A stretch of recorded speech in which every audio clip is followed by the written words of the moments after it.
akaikitsika ao atokantrano ary akaiky ny sakafo izay hohantsika misy ireo zava-mananaina miafina kely sy bitika. Ahitana karazany 3 samihafa ireo zava-mananaina bitika ireo.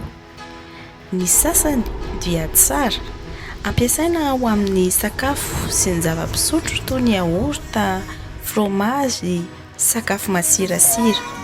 Ny hafa ireo sokajiana ho ratsy dia manelingelina kokoa. Tompona andraikitry ny fofona ratsy amin'ny sakafo na ny tsirony ratsy, eny hatramin'ny endriny aza, nefa mazana tsy miteraka aretina izy ireo.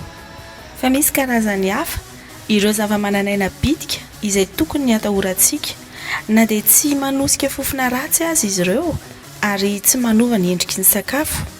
Tena mampidi-doza izy ireo ary mila tandremana. Tsy ho ihany fa na matanjaka sy mampatahotra azy izy ireo, afaka ny misoroka ireo mikrôba ireo isika. Indreto ary ireo fanalahy 5 ho an'ny sakafo azo antoka. Manana fahazarana manadio, hisorohana ny otrikaretina.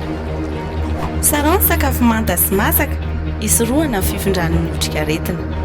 Ataovy masaka tsara ny sakafo ary aroso mafana, amonoana ireo zava-mananaina bitika. Tazomy amin'ny maripana tokony ho izy ny sakafo, hisorohana ny fianaky ny bakteria. Mampiasa rano madio sy sakafo azo antoka, hisorohana ny aretina. Ireo mpamokatra ny tompona andraikitra voalohany amin'ny fiarovana ny sakafo izay novidinao, fa afaka miaro ny tenanao sy ny ankohonanao amin'ny aretinao atokantrano ianao.